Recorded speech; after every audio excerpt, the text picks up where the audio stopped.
Hi, good morning and good afternoon, everybody. Welcome to this webinar on Fit for Partnering. I'm going to start with our colleague Lotta Tartanen, who's going to welcome and start us off on these proceedings. Over to you, Lotta.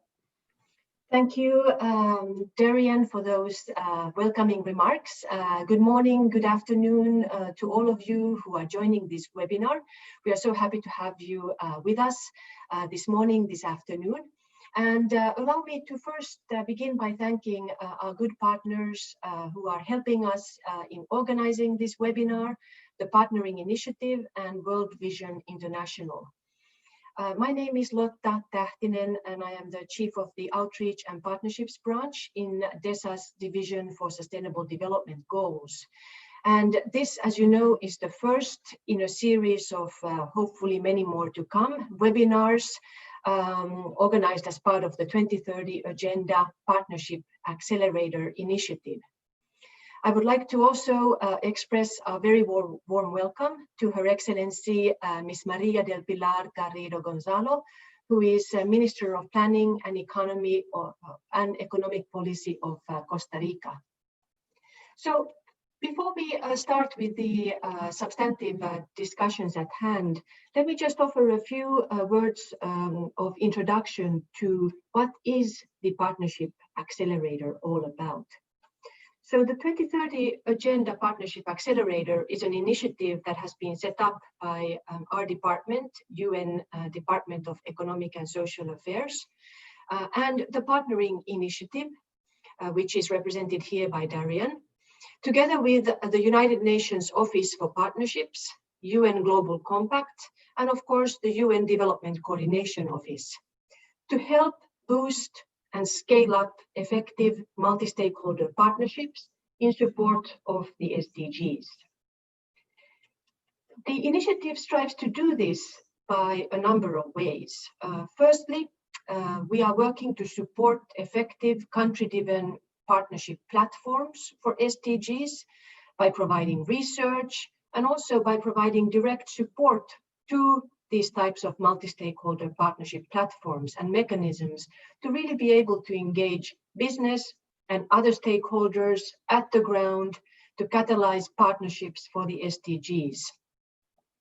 Secondly, through this partnership accelerator with our partners, we are really seeking to build up the partnership skills and competencies of all relevant stakeholders, governments, but also other actors and entities, to help develop and implement successful partnerships in support of the SDGs.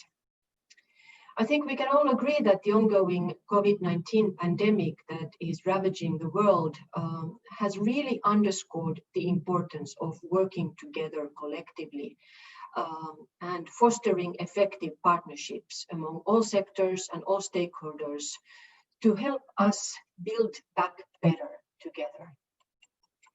So as I mentioned, this is the first in a series of more webinars to come. And the topic to be discussed today is how can different institutions be set up to be fit for partnering, which is a key element for making partnerships at scale happen. Moving ahead, the next webinars in this series, we are hoping will touch upon and be related to some of the key intergovernmental processes, amongst others, that will be unfolding in 2021 and that touch upon the SDGs. Some of the major processes for next year include, of course, the UN Ocean Conference relating to SDG 14, the high-level dialogue on energy, which will happen during the September high-level week of the General Assembly. The UN will also be convening a second Global Sustainable Transport Conference and a Food Systems Summit, amongst many other events next year.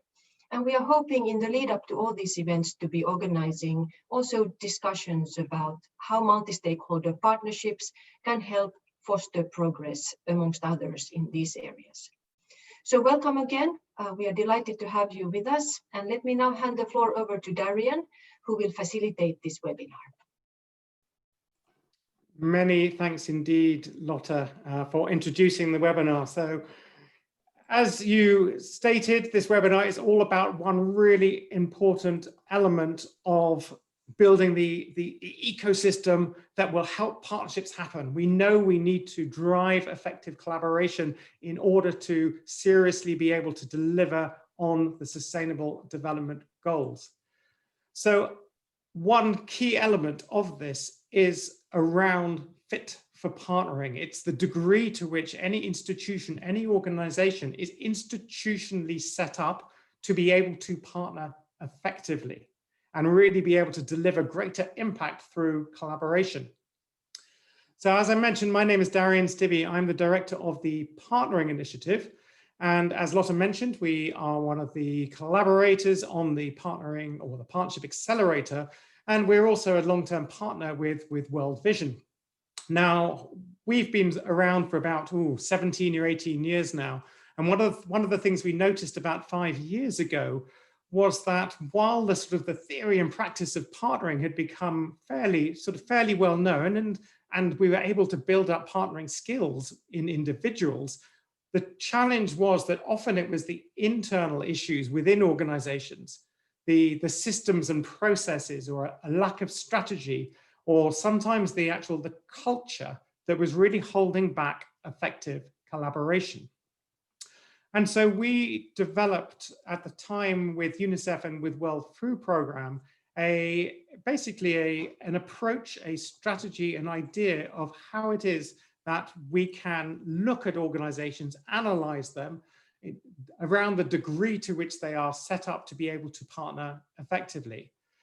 And the aim of this in the end is to see what needs to change. What is the organizational change that needs to happen in order that organizations, as I said, can become institutionally fit for partnering?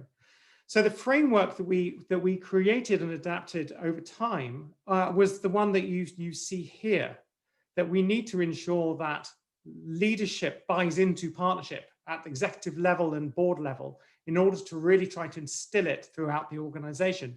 We know that strategy is essential. Too often organizations are partnering without necessarily delivering significant impact on strategic objectives. But we also know that the systems and processes are against it, that so often it feels like wading through treacle when we're trying to get partnerships through the door. Too often partnerships take so long that we lose that energy and momentum. So we need to have those systems and processes in place that really are supportive of partnering. Then there's the whole skills that are required. We know that there are professional partnering competencies that are necessary in order to be able to deliver partnerships, from the mindset to partnering, understanding of other societal sectors, the human relationship building skills, the technical knowledge of partnering that we all need if we are going to build these effective partnerships. And then finally, and hugely importantly, a culture for collaboration. Too many organizations are internal looking, internal facing, and we need organizations to be outward looking, wanting to create value by working together with other organizations, having a humility about what they themselves are able to achieve, and the desire to innovate and create with others. Now, World Vision has been one of the organizations that I think it's fair to say is significantly further ahead by actually trying to analyze the degree to which they are fit for partnering and invest in the organizational change that is required in order to become far more effective at collaboration. And so the webinar today, what we're going to do is we're going to start with World Vision and hearing their journey to become more institutionally ready for collaboration.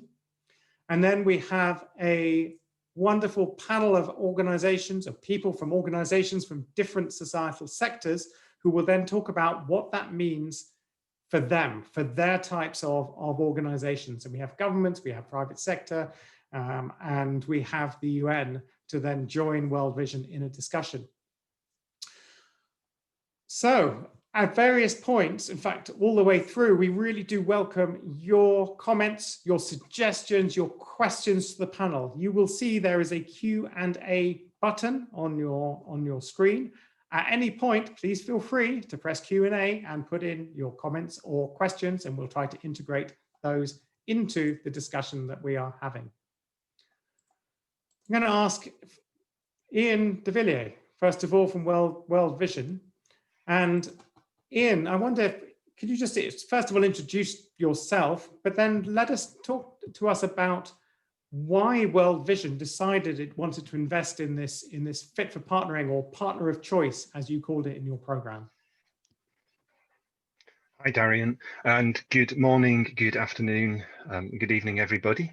It's great to see so many folks on the call. So yeah, I work as a partnering advisor in World Vision International, looking at how we work with partners of all different kinds around the world. Why do we choose to invest into fit for partnering? The first is the most obvious point, Darian. It's just because we know that there's no way we can fulfill our mission by ourselves.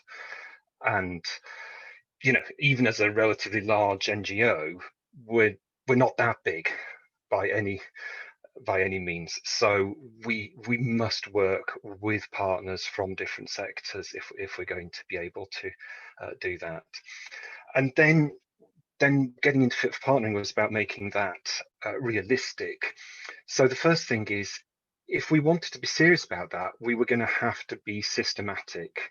A partnership can't just come up when somebody's got the right connection or when somebody's good at networking, but it needs to be very deliberate, working with whatever kinds of actors, from a local faith community through to a large business, but doing it intentionally. A couple of other thoughts on that one would be simply, there's a lot of pressure, which is exactly right, to become really good at working with local and national actors in genuinely transparent, equitable and beneficial ways, not just in humanitarian responses, but across all of our work. And then thirdly, I think there's just the reality that you've just been alluding to is, for a largish organization, partnering is inherently quite complicated, and so you're not going to succeed if you don't address that complication at the beginning. So you realized there was the issues. You wanted to use partnering to be able to deliver more. You realized there were some sort of various internal issues. What would you say has been sort of most valuable in this whole fit for partnering, partner of choice process? Yeah, that's a great question. So I think the first one is listening to partners is really important. And that was a huge help, I think, when as a World Vision entity, we took very carefully the voices of the partners, saying in a deliberately safe and structured way, the feedback, both about what was working and what was not so good, so that we could really listen to what their ambitions were for partnership with us. So that genuinely meant it was more equitable. Two other things I think really helped a lot. One was to have a real proper kind of summit workshop across functions in the office, so that different people with their different perspectives in the organization could give their inputs. What is it that it looks like from our side, and so that they could work together to decide how we might work together to address that, to get to those ambitions. And then the third is, organizational change is always hard, whatever kind of organizational change you're doing. So having both a mentored process and a suite of tools to go through that process. So it's quite a systematic process that you went through, and we'll be hearing some more in just a moment from one of the country offices that have gone through this process. For those who are listening today, what's your your top tip, if you like, top tips for wanting to go through a similar sort of process? Yeah, I think I've got three top tips. One is you need a champion, somebody who both has their own passion about it, but is actually given that responsibility by the organization to be the champion, so that they can continue to ask the hard questions, ask about our progress. The second would be the leadership across the different functions. You can't just put it into one function here or another function there, but you have to work as an organization to work with a partner effectively. And then third, of course, is celebrating all the progress. So deliberately starting maybe just with small partnerships, new ones, or revisiting existing ones, and celebrate the process to really both equitable and value creating partnerships that will really show the future direction that we want to go in. Thank you, Ian. We've got a question straight away about what are the main barriers you identified within World Vision. We'll talk about that specifically in a moment for the case within Indonesia, but across the various different, I think you've had 12 countries where you've looked at this. What would you say are the sort of the top two barriers that you found, top 2 or 3 barriers? Top barriers, I think I wasn't expecting this question. Number one is simply being able to slow down and be flexible. Where you have a lot of business processes that are facing a partner, you need to think about how you might be flexible to work there. And then I think there is a cultural question where it's easy to have a plan and an expectation, and so you need to work with embedding that cultural intent into how you work so that you really value the contributions that partners can make. So we're not going into kind of transactional relationships, but we're always really valuing whatever kind of partner it is, the resources that they bring in. So getting that culture shift to adapt to and expect those amazing contributions that make all the difference to the work that you are doing together. Thank you, Ian. Irene, you heard what sort of Ian was saying about some of the barriers that he's seen sort of globally. Are those sort of similar sort of issues that you found in Indonesia? If you wouldn't mind, just first of all, introduce yourself, and then just tell us from Indonesia country office perspective why you entered the Partner of Choice program. What was holding you back when it comes to partnering? Okay, hi everyone. Hi Darian. It's nice to be here and sharing our learning, our journey in Fit for Partnering. Yeah, actually, Wahana Visi Indonesia started our Fit for Partnering initiative since 2017. It is because when we reflect on our sustained impact, we found out that partnering is the key factor. Wahana Visi Indonesia, it is not in the lifetime, has a ministry in one area. Therefore, we need to invite partners in the local or international level to have the shared mission in order to implement what good for society. So before, our partnering identified as a transactional partnering, and transactional means activity-based, and it is not focused on the strategy and not focused for leveraging impact. So the goal of Wahana Visi to have Fit for Partnering is to build much more innovative, value-creating, and transformative partnership that will scale up Wahana Visi Indonesia mission. And it requires change in all 4 building blocks of the Partner of Choice framework. I wonder if you can tell us a little bit more about those building blocks and what it meant in terms for Indonesia in just a moment. But can you just tell us a bit about the process and sort of how it happened? How did you go through this systematic process? Okay. Yeah, it all started since 2017 when Ian from the Global Center come to Indonesia and asking whether Indonesia want to implement the Fit for Partnering. And that's at the same time when we are reviewing our strategy for the next phase. When we looking at we reflect on the sustained impact, we found out that there is a gap there.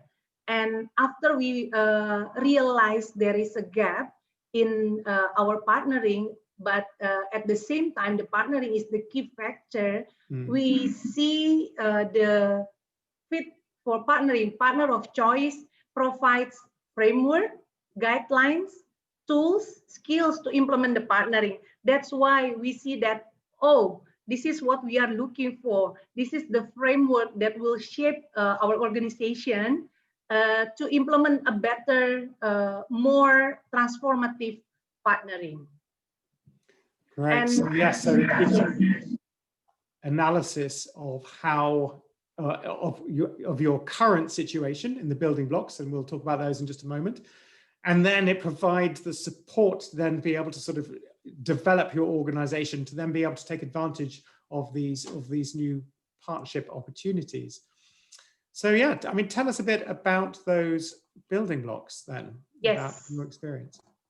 Okay, the first one is about the culture. That's the hardest part, because culture requires the leadership, and then all the staff should have that culture. Wahana Visi Indonesia has started partnering in all levels, and we are shifting from transactional to more transformative relation now. So more transformative relation means listen to partners, create value together. So the culture starts from the leadership. Our leadership across function owns the process of that shifting. So understanding and then driving the changes that needed. We identify gaps and we try to develop and lead the changes within the organization. And we even have our task force of revisiting our operating model. And it is led by the operation director, leading by me, and also assist by the partnering specialist. And this champion, as Ian already mentioned, is really important starting point to really influence the change within the organization. And after leadership and strategy is system and processes. System and processes, we change our business process into more on the partnering, not on the direct implementation. And we modify the business process on planning, and wait, on planning and also understanding of partner, also agreement signing, implementation, monitoring and transition. It is including due diligence and also safeguarding as our core values in Wahana Visi Indonesia. In business process, in system and processes, we also, as based on the partner of choice platform, we also review the partnership performance and health check. It is the tools to see partnership performance and health. It is a structured process where each partner reflects on the partnering dimension and giving score to each other from their own perspective. It is designed for all partners to have conversation, to build on the strength that we already have, and also to address weakness and issues. And in terms of programming, there is a regular, I can say it's monthly meeting for conducting the participatory planning and monitoring with partners. And for the finance system, this system is really critical for partnering because we know the issue of financing, who will finance what, it's really important. That is why we are developing that system for partnering. We change to be more transformative partnering. And for staff and skill, this is very important.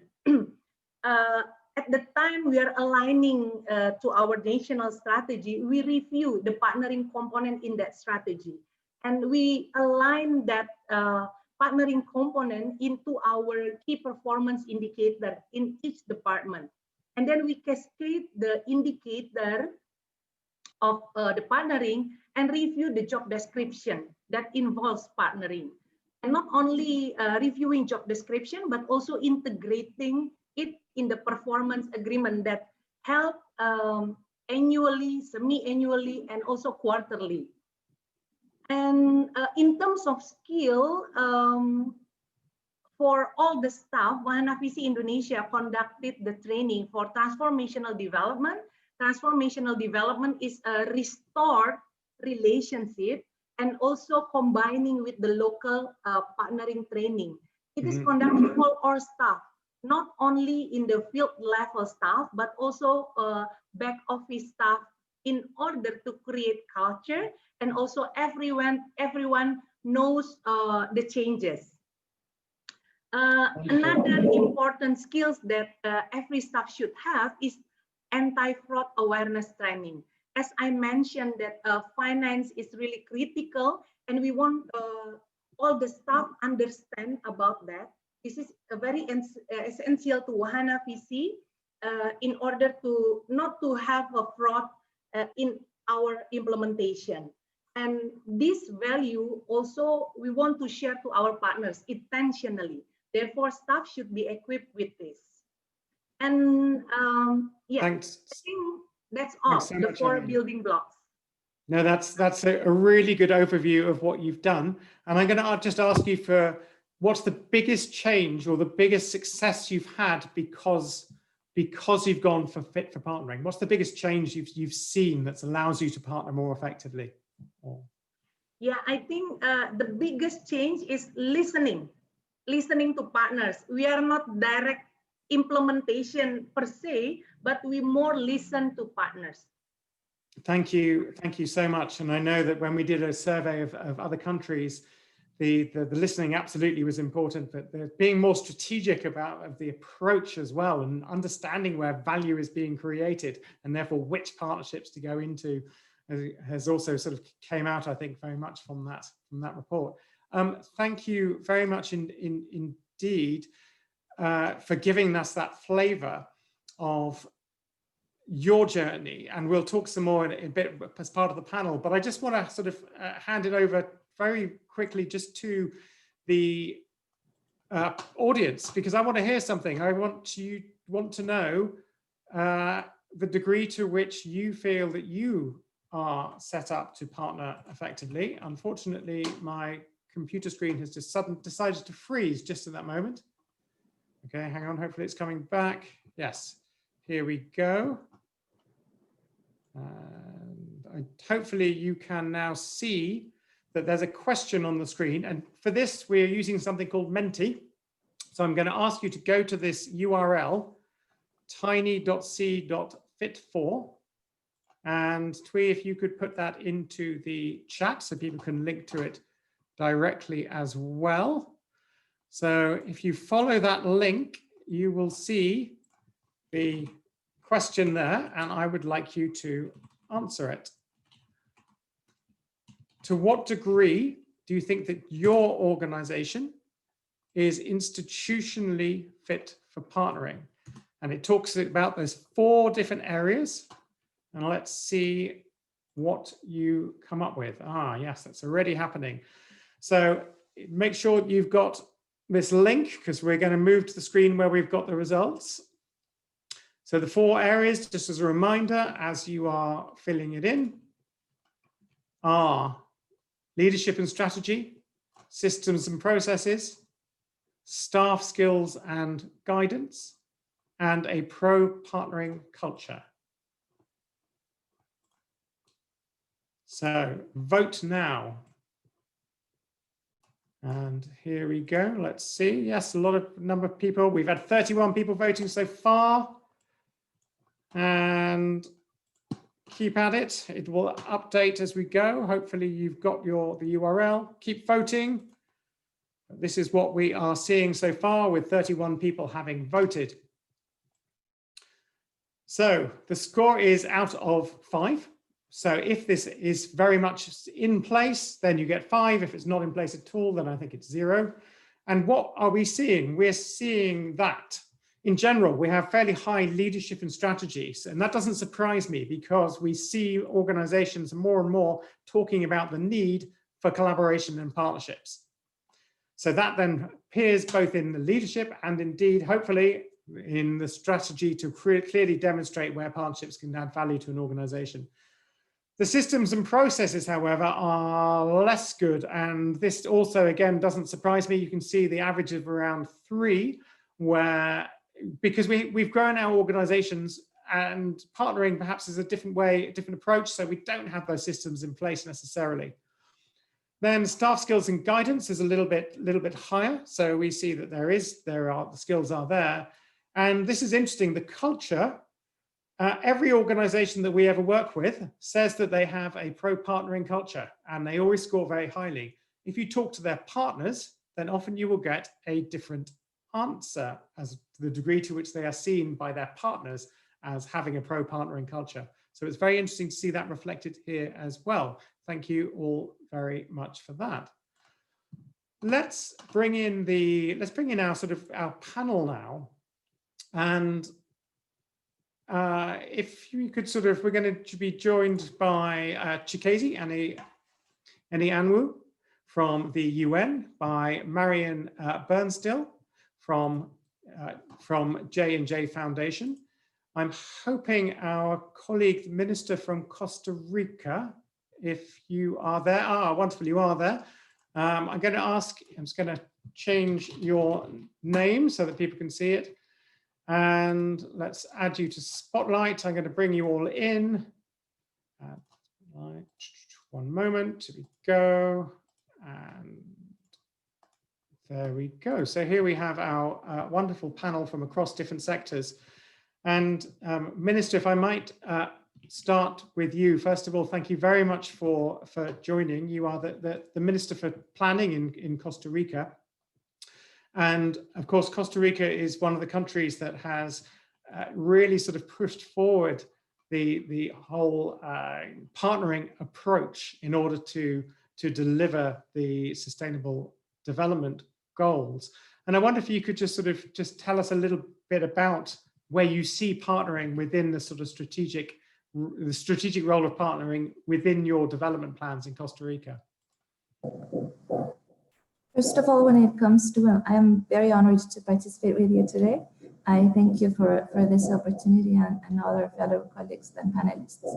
I would like to say that Costa Rica believes very much that because of limited resources and stressed public institutions, the only way to achieve SDGs is if we do it together.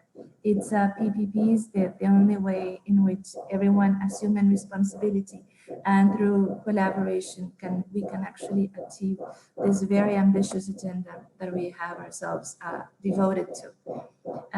We have been developing instruments in order to fulfill this responsibility, and ever since 2016 we have developed executive decrees and protocols to design PPPs and to set those PPPs for development into a clear framework that is clear of the responsibilities that everyone has and in priority areas. For us, education is one of the key areas in our country. We devote and we certainly around 8% of GDP to education in our country, but we still had some areas in which we needed to improve.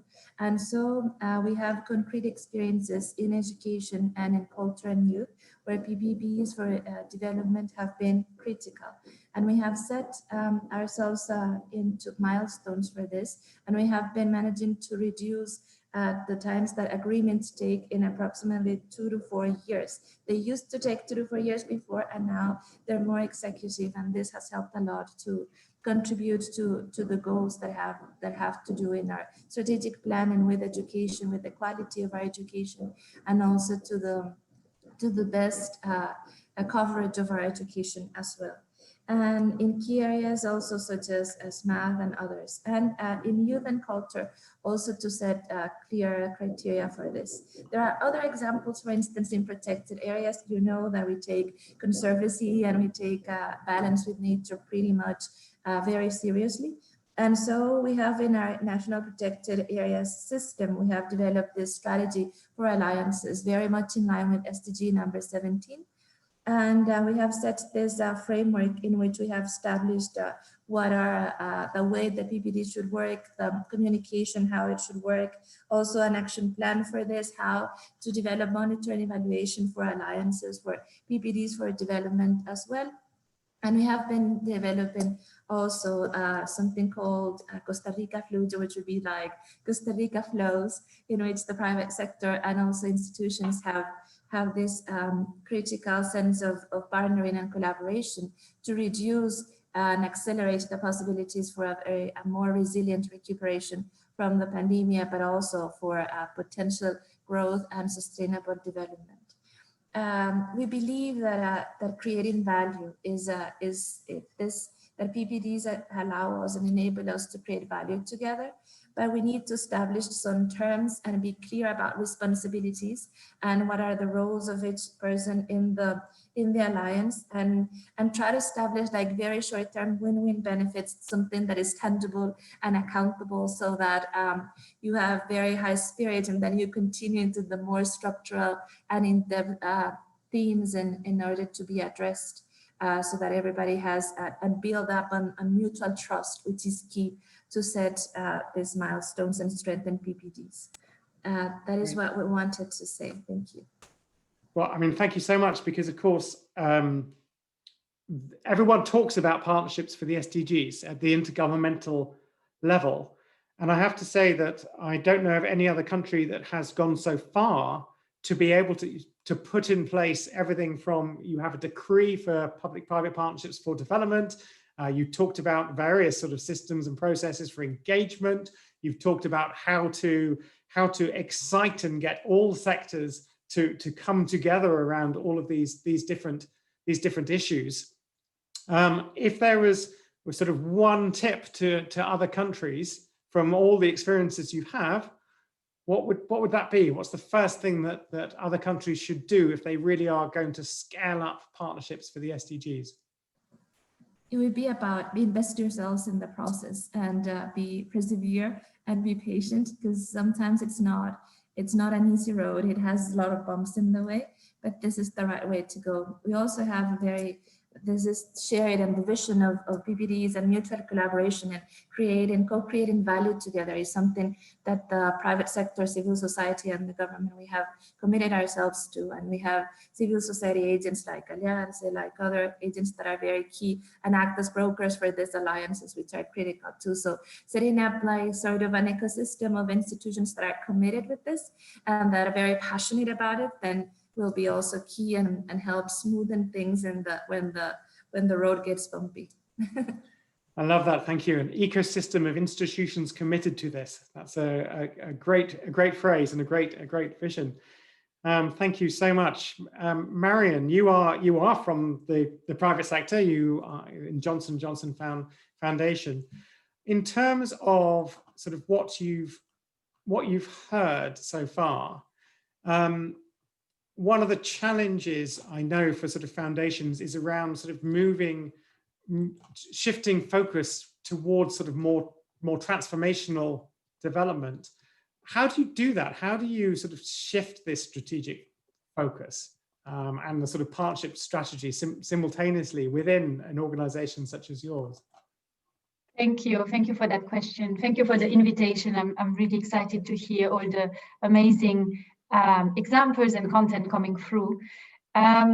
So maybe just to retrace my steps back, I've been now with the foundation for 8 or 9 years, and I've seen in the past couple of years, let's say 3 or 4, quite a significant change, both in terms of strategic focus, which has narrowed down significantly, which really brought a lot of opportunity. To go into a narrower focus area has been really helpful. So we've really changed what we were going to focus on thematically, but at the same time, we also changed the approach, really recognizing that a lot of the corporate function working on CSR foundation have a strong role to play in the fragmentation that we see in development. And, how can we continue adding value, but how might we really not be part of that fragmentation? So it set us up on a journey to rethink the way we partner. And as much as possible, what is the right balance for us to convene various partners and ecosystem, as some of you were referring to, and how much is our funding targeted towards implementation? So we really set ourselves on the journey to think, how might we contribute in the convening of these ecosystems of change in a very hyper-local manner with our employees in country. So it's not me here in Brussels contributing, but really people that are living in the country. Bringing stakeholders together and playing, sometimes throwing bridges between various stakeholder groups. And what we've learned, one is, by having such a narrow focus, in our case, it's really around capacity building of the frontline health workers, and really strengthening the link between community health and primary care, which is quite narrow. And given the UHC agenda, a lot of governments have been looking at how do we work on that community health primary care interface. So one is, what are the countries with that interest, obviously, so that we don't go into countries where our funding will not be catalytic. And the second is, how might we start having partners come together? A lot of the learning has been that partners somehow, especially looking at a foundation or corporate partners, have an expectation for a certain budget. And our perspective has been, the conversation first, we have no idea about budget until we know what we're trying to achieve. And obviously, the government has been part of these endeavors, part of the conversation, and has to be very intimately linked to the priorities of the country, and has to be in resource allocation, really trying to mainstream resource allocation going to a given thematic area. So a few learnings. We're absolutely still learning and failing on many fronts, so I don't want to give any sense of complete success. We have some success, and we have also some learnings. But it has been a long journey, and I would say the most difficult has been strategically refocusing the thematic space, which became narrower, while at the same time sharpening our partnering culture and our partnering approach. So we refuse to go into bilateral agreement anymore, and we only work within these ecosystems of change going forward. So trying to learn along the way as well. Thank you so much, Marion. And of course, it's quite a shift to be able to sort of work and move to working in that way, in a sort of more ecosystem transformational approach. I'll come back to you, of course, in a moment for discussion, but actually I'm going to take that point to Chikezi, because of course the UN itself, and you work for the UNDCO, which is responsible for the sort of the country offices around the world. And one element of the sort of the new UN sort of framework and approach is to try and drive more multi-stakeholder collaboration for transformational change. And so we're moving away from these sort of more transactional partnerships that we're used to. To what extent do you think the UN is currently set up to be able to work that way? And where do you see the sort of the main areas where there needs to be some of the shifts that we've been hearing about already? Thank you, Darian, and greetings, colleagues from across the world, for this opportunity to learn and also share with you. Quickly to the question, what is it that the UN is doing or has done so far vis-a-vis positioning itself as a partnering organization? I would say that following the adoption of the Sustainable Development Goals and the Agenda 2030, it became clear to the UN that there was no way the UN could deliver on these goals and objectives all by itself. So partnership with a whole range of stakeholders, with governments, with civil society, with private sector, academia, and all stakeholders out there, became a very key critical issue that the UN decided to tackle from the leadership, from the level of the Secretary General. So it became a very key issue. And it's important to highlight that different UN entities over time have been partnering with different entities. But one of the key things that the Secretary General decided to do was also to begin to look at how do we bring all that knowledge, all that wealth of experience, all that contact and partnerships we have together as one UN family to be able to deliver better for bigger impact on the SDGs and Agenda 2030. So that is basically one of the key rationale or reasons or foundations behind the UN reforms, which has reformed the UN development system. For those who know, the UN has been going through that for a while now, for close to 2 years, and reforming the way UN does business on the ground at a country level. Now we have the resident coordinator leading the UN country team. So what it means, the implication it has for partnership is that increasingly, one of the key things we had to do as the UN was from the HQ, there is a clear leadership buy-in. It is the key responsibility of the resident coordinator to lead partnering and partnership at the country level in collaboration with all the UN entities.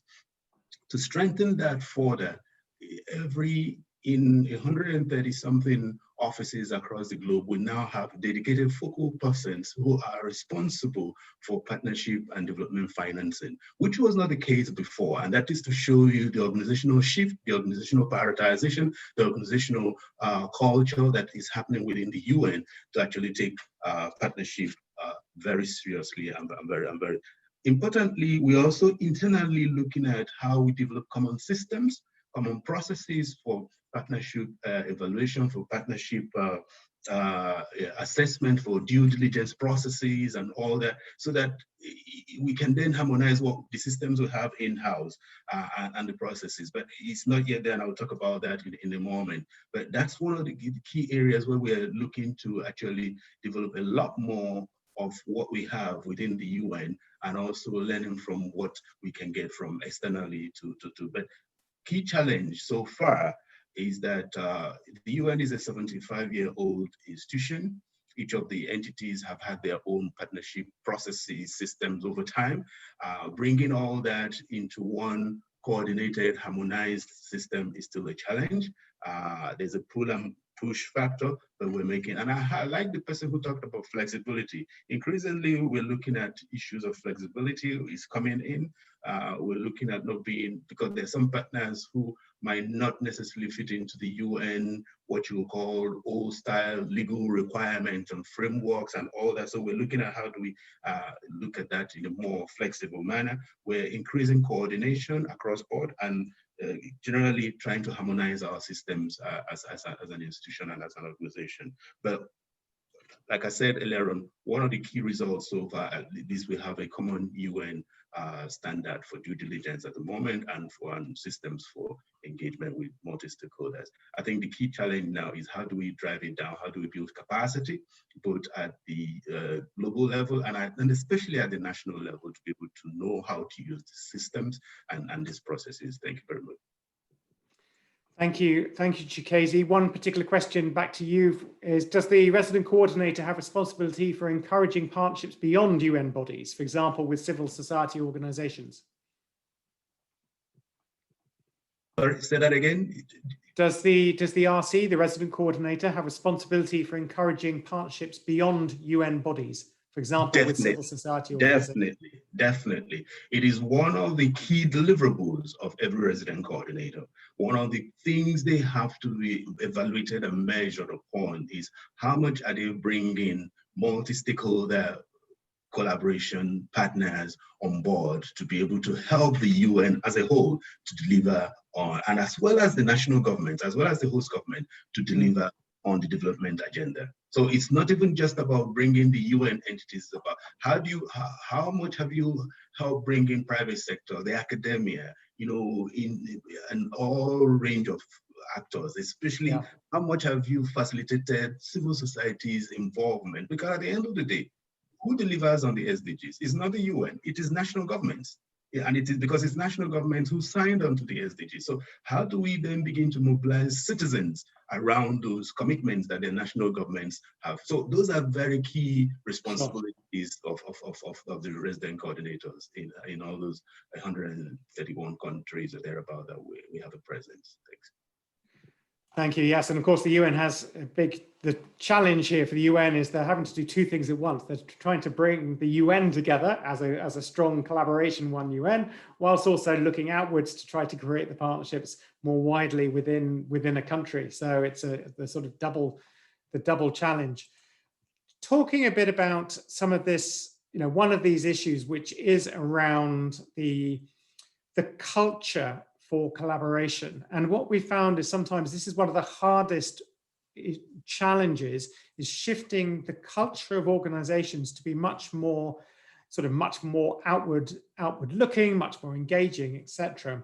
I'm just wondering, just to get a quick feel from around the room about to what degree that's been a challenge and what you've done about that. And I'm going to start with Marion, just because I was reading a blog on foundations, which basically said that if foundations are going to work more effectively in collaboration, the first thing they need to do is to drop their ego, is the exact quote. Because of course, foundations are used to being the ones with the money and therefore the power behind. So what's your experiences within J&J, or reflecting more widely in the sector? Yeah, no, absolutely. There is a part about there may be a part about ego. There is a part about being proprietary and having control, keeping control about how an ecosystem is going to evolve and how change is going to happen and how lined up that is going to be to the strategy of a specific organization. So I think there's probably three parts. One is allowing partners with whom we work to hold space for complexity and not go for something too linear. So not be into that ego part where you say, I'm giving you money for A and you will deliver B, just being in that transactional perspective, but just holding a lot of space for the complexity for organization to be able to work at systemic level, go towards root causes and not just narrow down to where a foundation sitting sometimes in the US or sitting in Belgium, in my case, may think the answers lie. So absolutely, and that has to be from the ground up. The second is really, and I saw it in the chat as well, a lot of people referring to trust. Building trust at local level is not going to be done by the foundation itself. It's going to be done by that ecosystem. It's the governance that will allow the trust to arise. How that's done needs obviously time and effort. And then it's finding the right framework for collective action and collective impact and allowing that flexibility. And I think that's what I mean with letting go of proprietary aspects. If J&J, and it's a tension that is there, so we can't oversimplify. Foundation also want to be able to not claim, but contribute and be able to say, we have contributed to this. So what I mean by proprietary is finding that right balance between being able to pinpoint an outcome versus enabling an ecosystem to come to the right answers. And how do we best do that? And what are the skills that are currently lacking? A big gap from our perspective is for all of us to have better tools and methodology to rethink systems and really to have the capacity to zoom in and out of systems and really be able to comprehend that complexity, which I think in most cases our brain was not set up to comprehend. And if the world is teaching us anything right now, it's that our brains need to evolve and our capacity to comprehend complexity needs to evolve. So there's a huge opportunity for us, I think, in that space.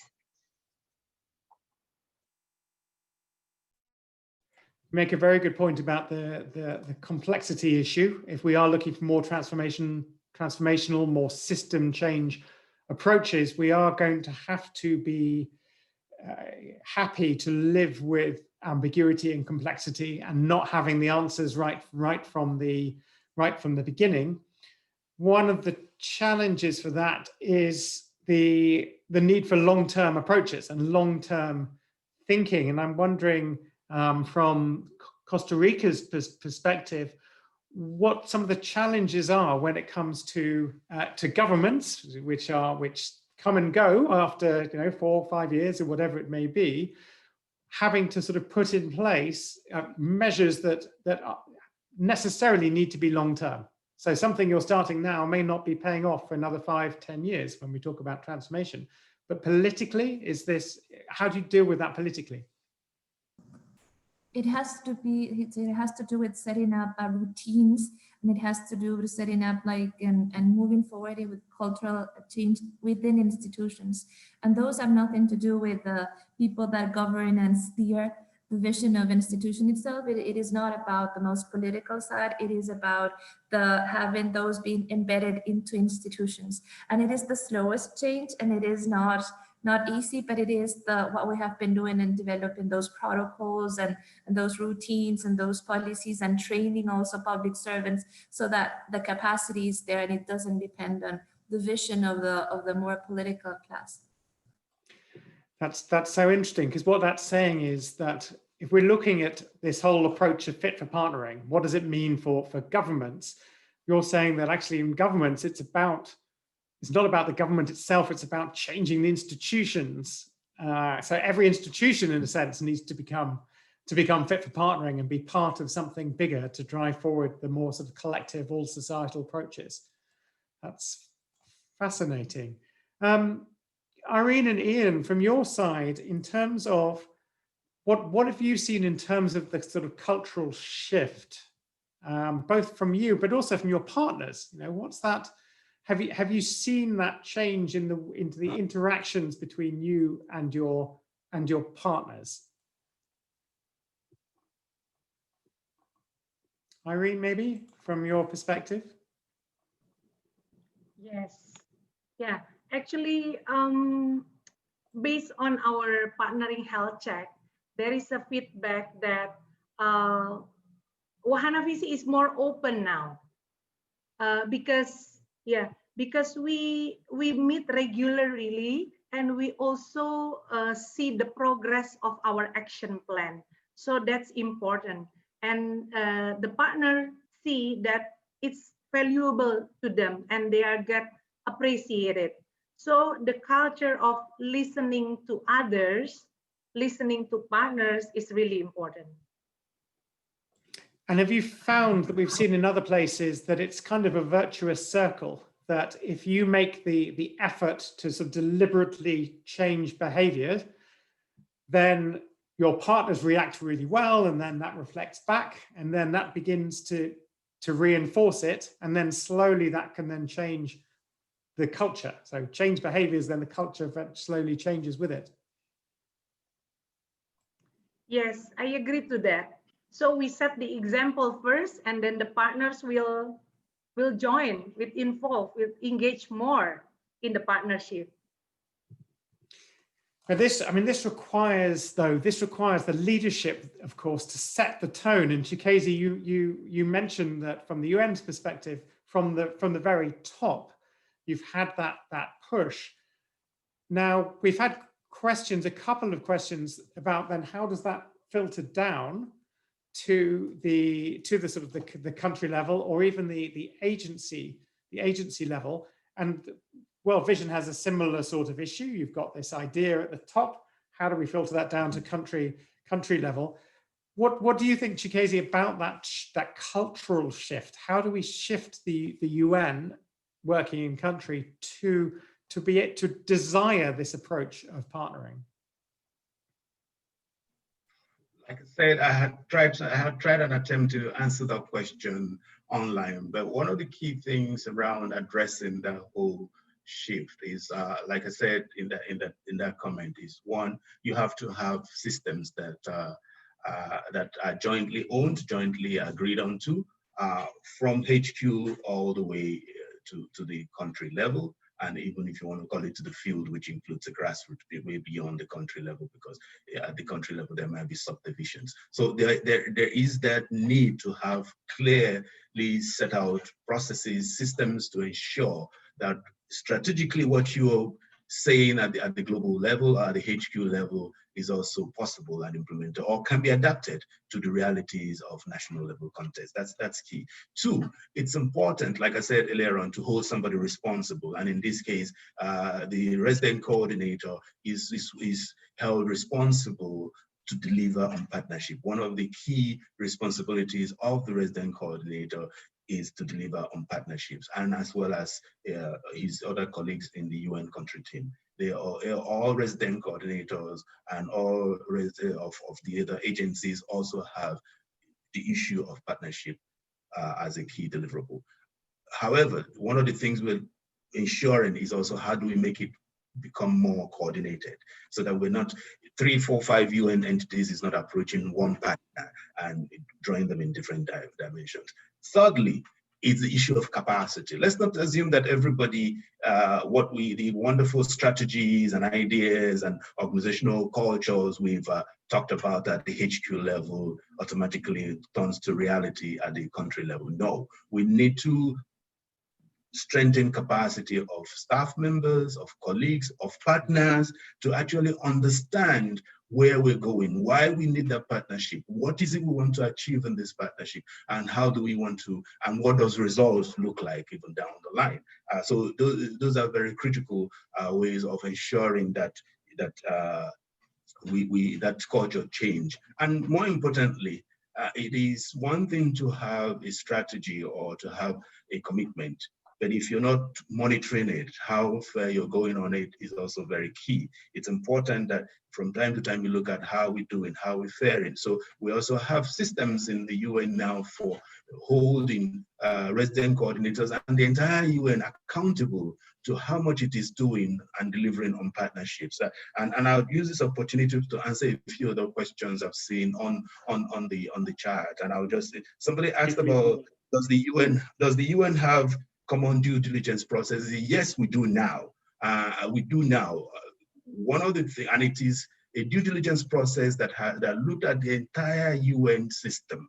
What do we all do around due diligence when it comes to engaging external partners, private sector, and all that, and a way to bring it together in a harmonized fashion. One of the key challenges we're having with that is how do we cascade that down the line? And that's one of the things we're doing. How do we get all the UN entities, all the UN offices across the globe to begin to use that as a process for due diligence of our partners? Do we have a common resource mobilization process? I would say no. No, and it's in progress. And I don't think the answer is about having a common one. I think the issue is about having a common resource mobilization process that it takes the best of all what the UN has and brings it in a way that we're not reinventing the wheel, we're not competing amongst ourselves, and we're able to actually use it in a more coordinated manner. Does the UN have a guidance? Okay, one more. Does the UN have a guidance for interested NGOs to engage with it? No, not yet. However, we have a guideline for the UN to engage with a variety of multi-stakeholders, which includes NGOs and other stakeholders. I'd like to pause at that point. Thank you. Thank you, Chikezi. And yes, when I interestingly asked about culture, and of course we started talking about sort of the systems and processes, and systems and processes don't change culture, but then you did move on to the other aspects. Indeed, the role of the resident coordinator to really try and to help to shift the culture, and indeed the capacity building. Moving on to that element of capacity building, and then I'm going to again ask the audience to fill in some of their thoughts. From World Vision's perspective, what are you doing about building partnering capacity? How have you, because of course the scale that's required is huge. So Ian, what's your experiences of trying to actually build the capacity for partnering? Yeah, so it is about first talking the walk.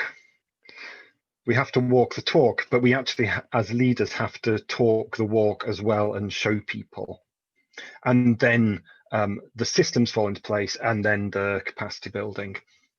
And so we have a range of capacity building approaches that we're looking at. And I think Chikezi, Marion pointed to this. There's the internal capability of the individuals, but then of course with partners, we are growing our own collaboration capability together. And that will set our kind of speed limits on where we go. In terms of particular staff, we recognize that we need a suite which is actually very accessible, but very simple online tools and resources that people can pick up simple things like the health check that Irene referred to, that gets that perfect local feedback loop working in.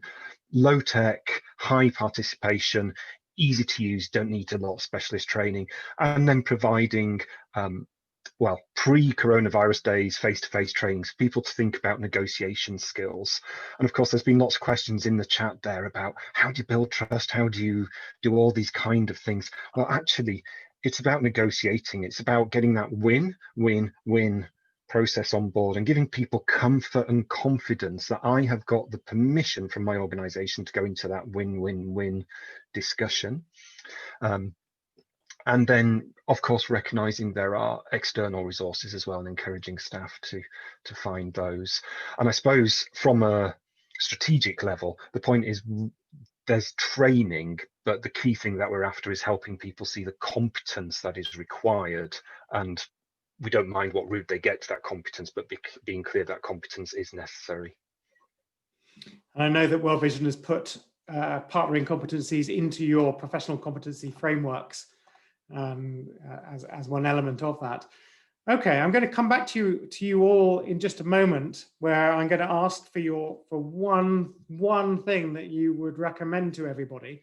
But before I do, I'm going to ask the audience a question about what would you do? What action do you think that you need to take in order to build your organization to be fit for partnering? So if you go to the same place, then hopefully you will see the next question.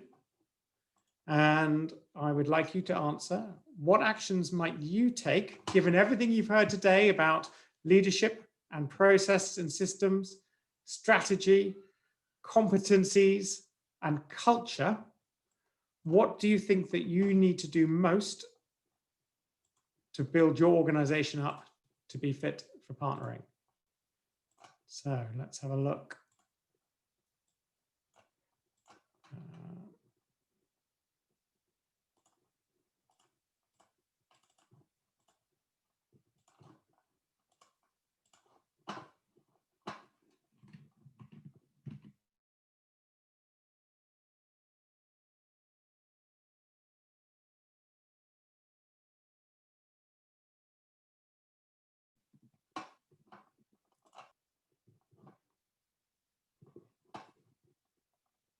So it looks like people are having some problems with it. Just check.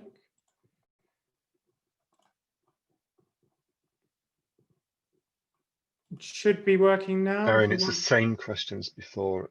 Okay, now it's good. Still the same. Okay, hopefully it's there.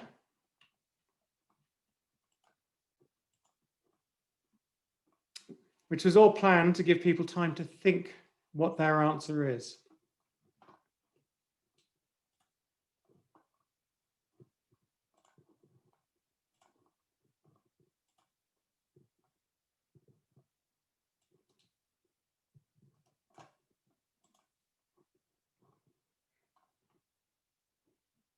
Okay, there's a few coming through as people are filling it in. So some people have talked about sort of processes, important internally. There's something around connecting with the UN resident coordinator. Indeed, of course, the absolute importance of that role in really helping to drive the ecosystem of partnering within country. Staff capacity building. Let's bring this up. So, stronger leadership. Somebody's talking about learning from Costa Rica. You'll be delighted to hear. Indeed, they've had a very significant impact there. Currently very involved in this process. Hope you will ask us to share that expertise with other NGOs in the future. Great. So hopefully we'll get some sharing. Raising awareness at all levels of regarding the benefits of the partnering and the need for the specific skills. Wonderful. Creating space for a feedback loop with partners. Yes, we heard that very strongly from World Vision and indeed from J&J. Let's see what else we've got. Greater engagement of staff in process and frameworks. Business process re-engineering to strengthen partnerships. Responsibility and respect towards one another. Creating a viable ecosystem for trust. And the importance of trust, I think, is very sort of clearly coming through. Need to address systems and processes as we are a global organization that relies on volunteers. So all sorts of different things that hopefully this webinar has begun to sort of inspire you to be able to deliver some of these actions. We've got more institutionalizing partnering, setting up specific goals and KPIs for partnership development, promoting a culture. What an incredible array of different examples. 75 people have now put in something here, and of course we will share these with you all after the webinar. So thank you very much for that. You can see them scrolling through. I'm going to come back to our panel to just before Ola closes. So your top tip, the one thing that we do in 30 seconds in order to make your organization fit for partnering. I'm going to start with Irene. Okay, I have 3. No, only allowed one, your top one. Okay, understand our value proposition. What we are good at and what we bring to the table, to the partnership. That's fantastic, hugely important, yes, and it hasn't really come up. Understanding one's value proposition, what one's place in the world, to then know strategically where and who to partner with, and also why you're attractive to other partners. Thank you, Irene. Why don't we stick with World Vision? Ian, from a sort of the global perspective where you work, what would you say? Use a fit for partnering framework. Be holistic. So being systematic with the fit for partnering framework. Brilliant. Thank you. Chikezi. I would say strengthening capacity of colleagues across board. It's for me, it's very, very key, and more importantly, involving all stakeholders at every stage of the process, because the tendency is that some people think partners are only brought in after you've defined where you want to go, but that concept of partnership is shifted. You really need to bring them on board at the point of planning. If not, then you've missed the mark. Thank you. Fantastic, thank you, Chikezi. Marion. I would say don't underestimate your convening power, and as much as possible have that embedded within your mandate of your organization, if you can. And then don't hesitate to challenge funders. I think that's something that's widely overlooked, and it could bring a lot of change if you all could be more challenging funders a little more, because you know the reality a lot more than anyone else. Fantastic, and I fully concur with that. We don't challenge funders enough. Somebody immediately came back with, how do we challenge funders? And that will be a question for another day, but it's a really important point about understanding your power as a really strong implementer. Funders need to work with really strong implementers. That gives you power in that relationship, and it's about understanding that power and having the eye-to-eye level conversations. Thank you, Marion. And Minister, your one top tip. I would say openness for transformation. Just yourself and the institution open up for transformation. Because in the end, with every PPP, you will end up being different, every side who's participating in the process. Thank you so much to the panel, and what wonderful words to end up. The openness to this, I think, is indeed hugely important. Thank you, panel, very much indeed. We've come to the end of that element. The list of actions to be taken is just scrolling by. So thank you so much indeed to all of the attendees, indeed, for the contribution. As I said, we will share that after the webinar. Clearly, Fit for Partnering is an essential element of the overall sort of ecosystem if we are to scale up collaboration. I completely salute World Vision for the very significant investment that they have made in their own organizational change in order to be able to deliver partnering more effectively.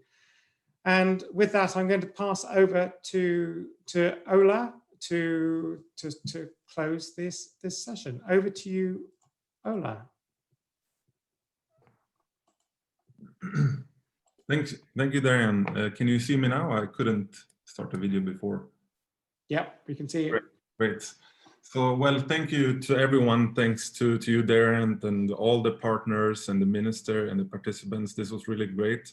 I don't think I can really add anything to this discussion. I mean, it's very interesting discussion, and one thing that really resonated with me is this idea of having the time to create the space for discussing these complex issues and do not settle for simple solutions, which I think was mentioned, and really to listen to partners, be patient and persevere, also what the minister highlighted. And I think it's crucial to do this right from the beginning, from inside the organization, and sort of build this, having this framework to make it happen and let the culture of collaboration grow from the inside out, basically. So that's all really. I just wanted to thank everyone. We will have more of these webinars coming up in the coming months. And I'm also happy to hear that there were some good suggestions. So please keep them coming of different issues that you want to hear these webinars to be about, so we can sort of respond to that. And we are also, just to mention, we're also developing more online material around different aspects of partnership. So we will be having that on our website. And the best way is obviously to go to the website, but you can also sign up there to our mailing list to get informed about different upcoming plans. So that's all from me, and thank you so much to everyone. This was really wonderful. Thank you. Thanks so much, Ola. Thanks everybody very much indeed, and look forward to seeing you at the next webinar.